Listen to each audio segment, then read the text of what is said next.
Now this one is sort of a walk down memory lane, because the humble Baratza Encore was my very first home coffee grinder. In fact, I still have it, and it still works 7 years later. Even as I progressed in my coffee career, its blend of affordability and performance kept it at the very top of my recommendation list, to anyone considering taking the leap into home brewing.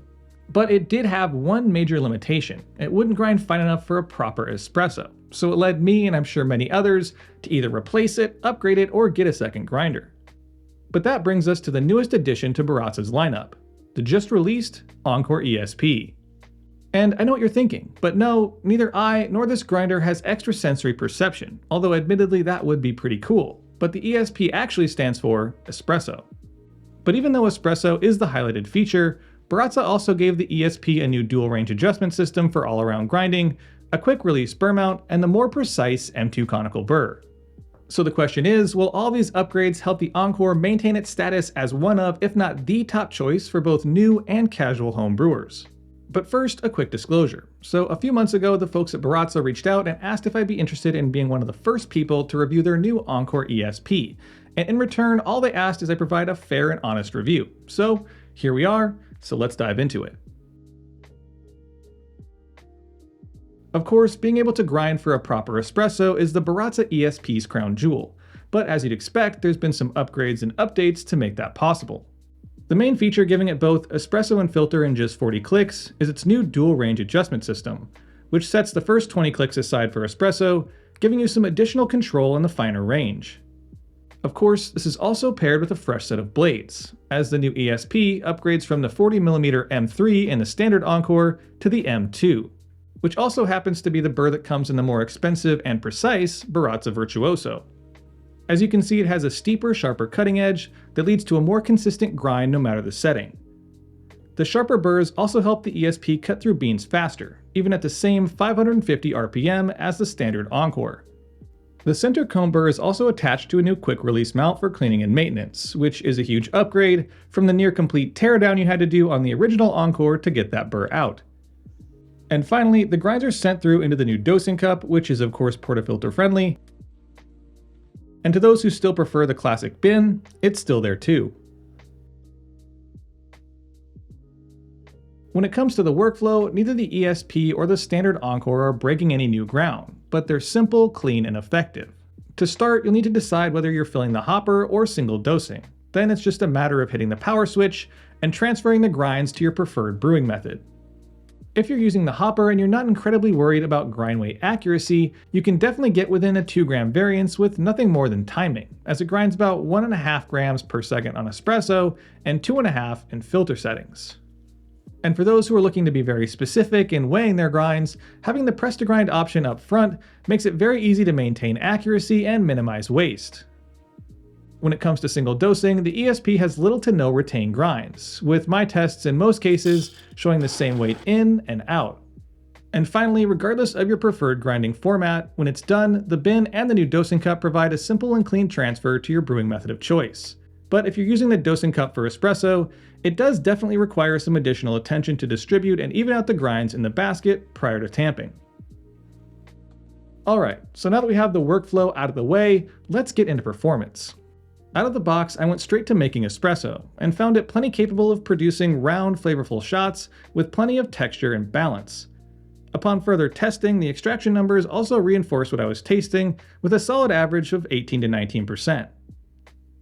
But I do feel like its sweet spot is more in those traditional espresso ratios, giving me more syrupy and flavorful shots between 1:1 and 1:3 range. Essentially meaning that the flavor and the quality of the shot did suffer a bit as the yield increased, leading to more bitterness and astringency. As I moved into making filter coffee, I found the brews to be similar to its espresso, meaning they were well-rounded, with a fuller mouthfeel and nicely balanced. Also, the extraction numbers showed a bit of a jump from the espresso, moving into the low 20s range. Overall, I'd say taste-wise, the ESP, as most other conical burr grinders are, is more forgiving. It produces a more widely appealing flavor profile, giving most coffees more balance and complexity at the cost of clarity and acidity, which can be also more of an acquired taste for those just getting into specialty coffee. Having spent the last month or so with the Encore ESP, there are a handful of things that stood out, ranging from the common to the frustrating.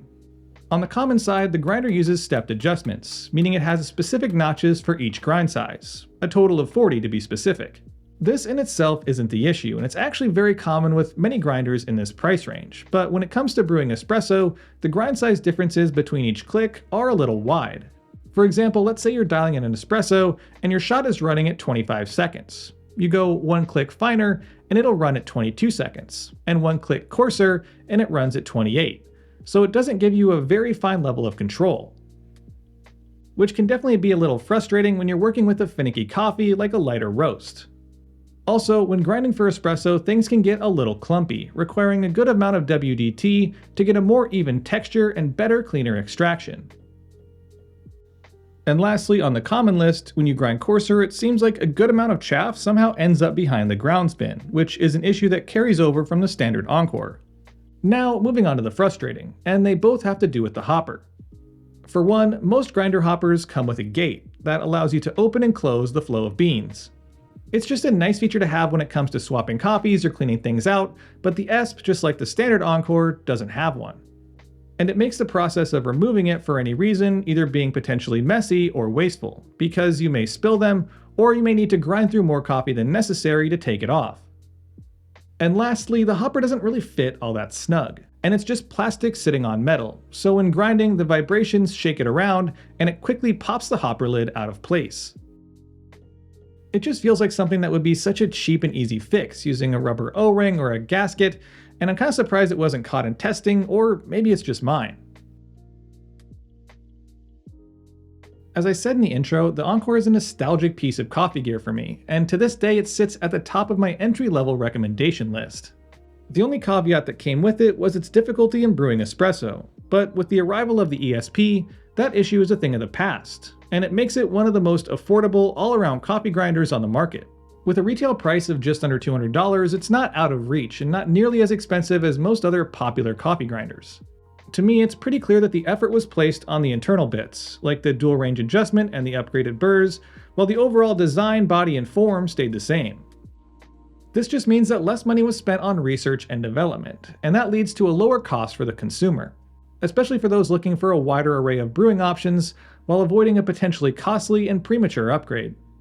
Of course, it isn't without its issues, and its lack of control through stepped grind adjustments are its biggest downside. But with all that said, I think it's time I wrap this one up and pass the conversation on to you. What are your thoughts on Baratza? What are your thoughts on the Encore? And what are your thoughts on the new ESP? Is it a solid candidate to carry the Encore name on into the future? Drop your answers to those questions and any others you may have in the comment section down below. And as always, I'll see y'all next week. Thanks for watching, and if you enjoyed the video, don't forget to like, share, and subscribe.